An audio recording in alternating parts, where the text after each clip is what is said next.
విశాఖలో మూడో వన్డేతో కోలాహలంగా మారింది. మ్యాచ్ చూసేందుకు ఫ్యాన్స్ పెద్ద ఎత్తున చేరుకుంటున్నారు. మరిన్ని వివరాలు మా ప్రతినిధి చిరంజీవి అందిస్తారు. ఇండియా వర్సెస్ సౌత్ ఆఫ్రికా మధ్య మూడో వన్డే ప్రారంభం కాబోతుంది. ప్రస్తుతం విశాఖ స్టేడియం వద్ద పూర్తిగా ఫ్యాన్స్ అంతా కూడా చాలా ఆనందం వ్యక్తం చేస్తున్నారు. హంగామా కూడా మొదలైంది. మరి కాసేపట్లో రోహిత్ శర్మ, కోహ్లీ కోసం ప్రత్యేకంగా ఫ్యాన్స్ అంతా కూడా ఇతర రాష్ట్రాల నుంచి కూడా ఇక్కడికి చేరుకున్నటువంటి పరిస్థితి కనిపిస్తుంది. ప్రయత్నం చేద్దాం. ఎలా ఉంటుంది ఈ రోజు మ్యాచ్? ఎక్సలెంట్ గా ఉంటుంది. కోహ్లీ 3వ సెంచరీ చేయడానికి రెడీగా ఉన్నాడు. మేమంతా చిల్ చేయడానికి రెడీగా ఉన్నాం. ఈ రోజు Kohli, Rohit Sharma double century confirm. ఒక్కొక్క మ్యాచ్ గెలిచి ఉన్నారు. మరి మూడో మ్యాచ్ మీద కూడా కొంచెం ప్రెజర్ ఉంటుంది. ఎంత టార్గెట్ కొట్టినా సరే బాగా మరి కాపాడుకునే పరిస్థితి ఉంది. ఎలా ఉంటుంది? ఈజీగా చేసేస్తారని విరాట్ కోహ్లీ, రోహిత్ శర్మ అదరగొడేస్తారు. వైజాగ్ స్టేడియం దద్దరు వెళ్ళిపోద్ది. రైట్, ఫ్యాన్స్ అంతా కూడా ఈ రోజు మ్యాచ్ అయితే మాత్రం రసవత్తరంగా ఉంటుంది అంటున్నారు. మరి కొంతమంది ఉన్నారు, వాళ్ళతో మాట్లాడే ప్రయత్నం చేద్దాం. ఎలా ఉంటుంది? ఈ రెండు మ్యాచ్లు కూడా చాలా వరకు ఒకటే వాటి గెలిచారు. ఇండియా పరంగా చాలా బాగుంది. ఈ స్టేడియంలో మనం ఎప్పుడు విన్ పర్సెంటేజ్ ఎక్కువ కాబట్టి డెఫినెట్ గా ఇండియా విన్ ఛాన్సెస్ ఎక్కువ ఉన్నాయి. మ్యాచ్ ఏ విధంగా ఉండబోతుంది? ముఖ్యంగా రెండు మ్యాచ్లు కూడా బాగా జరిగాయి. మరి సిరీస్ డిసైడ్ మ్యాచ్ ఏ విధంగా ఉండబోతుంది? చాలా ఇంట్రెస్టింగ్ గా ఉంటుందండి. పర్ఫార్మెన్స్ ఏ విధంగా ఉంటుంది రెండు టీంలు కూడా? కోహ్లీ అండ్ రోహిత్ శర్మ పర్ఫార్మెన్స్ గురించి ఈగర్ గా వెయిట్ చేస్తాం. ఫ్యాన్స్ అంతా కూడా ఇప్పటికే ఇంకా లోపలికి వెళ్ళడానికి చాలా అదుపుగా ఎదురుస్తున్నటువంటి పరిస్థితి కనిపిస్తుంది. బందోబస్తు నిర్వహించారు. ఎక్కడ కూడా ఎటువంటి అవాంఛనీయ సంఘటనలు చోటు చేసుకుందా, ట్రాఫిక్ ఎటువంటి ఇబ్బంది ఎదుర్కోకుండా మొత్తం సుమారు 2000 మంది పోలీసు బందోబస్తులో పార్టిసిపేట్ చేస్తున్నారు.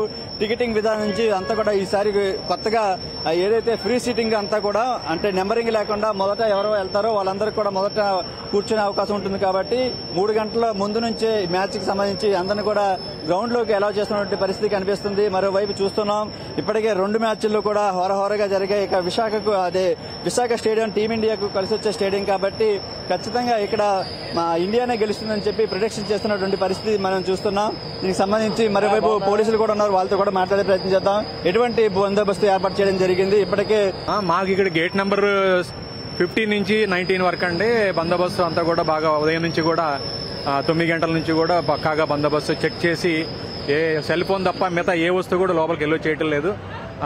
ప్రజలు కూడా సహకరిస్తున్నారు. బాగా ఉదయం 8 గంటల నుంచే పబ్లిక్ గ్యాదర్ అవడం, లోపలికి వెళ్ళడం.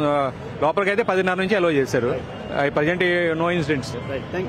ఇది మరోవైపు పోలీసులు కూడా ఇటువంటి అవాంఛనీయ సంఘటనలు చోటు చేసుకోకుండా పూర్తి స్థాయిలో భద్రత ఏర్పాటు చేసినటువంటి పరిస్థితి కనిపిస్తుంది. ఎందుకంటే ఈ రోజు జరగబోయే మ్యాచ్ కు భారీ అంచనాలు కూడా ఉన్నాయి. ఖచ్చితంగా ఇండియా గెలుస్తుందని ఒకవైపు చెప్తుంటే మరి టీము బలబలాగాలు కూడా ఒకసారి పరిశీలించవచ్చు. పూర్తి స్థాయిలో ఈ రోజు పూర్తిగా టీమిండియా ఆధిపత్యం చెలాయిస్తుందని చెప్తున్న పరిస్థితి కనిపిస్తుంది. ఎవరు గెలుస్తారు ఈ రోజు మ్యాచ్? ఇండియా. ఎవరు బాగా ఆడతారు? ఎవరు బాగా ఆడుతుంది? విరాట్ కోహ్లీ బాగా ఆడతాడా? విరాట్ కోహ్లీ ఫ్యానా? రైట్, ముఖ్యంగా చూసుకోవచ్చు విరాట్ కోహ్లీ ఫ్యాన్స్ ఎక్కువగా ఇక్కడ కనిపిస్తున్నారు. రోహిత్ శర్మ ఫ్యాన్స్ కూడా ఈ రోజు మళ్ళీ అదే ఫామ్ 2 మ్యాచ్ల్లో కూడా సెంచరీ సాధించినటువంటి విరాట్ కోహ్లీ ఇదే మ్యాచ్ లో కూడా అదే విధంగా ఉంటుంది. చెప్పండి ఈ రోజు మ్యాచ్ ఏ విధంగా? విరాట్ కోహ్లీ 3 times సెంచరీ పక్కా రాసి పెట్టుకోండి. అంటే భారీ స్కోర్ చేస్తున్నప్పటికీ కొంచెం బౌలర్లు తడబడుతున్నారు. అదే పరిస్థితి సిరీస్ మందే వైట్ వాష్ అవుతుంది అనుకోండి, కానీ అవలా విరాట్ కోహ్లీ 3rd సెంచరీ అంతే. రైట్, ఇది ప్రస్తుతం మనం చూస్తున్నాం. మరోవైపు అభిమానులంతా కూడా ఖచ్చితంగా మ్యాచ్ గెలుస్తుందని వాళ్ళంతా కూడా చాలా ధీమా వ్యక్తం చేస్తున్నటువంటి పరిస్థితి మనం చూస్తున్నాం. మరి కాసేపట్లో మ్యాచ్ ప్రారంభం కాబోతుంది. ఇప్పటికే టీమ్స్ కూడా 2 కూడా గ్రౌండ్ కి చేరుకున్నటువంటి పరిస్థితి మనం చూస్తున్నాం. టికెటింగ్ విధానం అంతా కూడా స్పష్టంగా గమనిస్తున్నారు. మరోవైపు ఏదైతే బ్లాక్ లో టికెట్లు అమ్ముతున్నటువంటి వాళ్ళ మీద కూడా టాస్క్ ఫోర్స్ పోలీసులు అంతా కూడా పూర్తిగా నిఘా పెట్టి అటువంటి ఏమీ జరగకుండా పూర్తి స్థాయిలో బందోబస్తు ఏర్పాటు చేసినటువంటి పరిస్థితి కనిపిస్తుంది. ఇప్పటికే చూసుకుంటున్నాం 2 మ్యాచ్లు కూడా హోరహోరగా జరిగాయి. మరి టీమిండియాకి కలిసి వచ్చినటువంటి స్టేడియం అయినటువంటి విశాఖలో అదే ఫామ్ కొనసాగుతుందని ఫ్యాన్స్ అంతా కూడా చాలా ధీమా వ్యక్తం చేస్తున్నటువంటి పరిస్థితి మనం ప్రస్తుతం ఇక్కడ చూస్తున్నాం. మరి కాసేపట్లో మ్యాచ్ ప్రారంభం కాబోతుంది. ఇప్పటికే ఫ్యాన్స్ అంతా కూడా ఇక్కడ చేరుకున్నారు. పూర్తిగా మెన్ ఇన్ బ్లూలో విశాఖ ఏసీఏ వీడియో స్టేడియం వద్ద సందడి వాతావరణం అయితే నెలకొంది.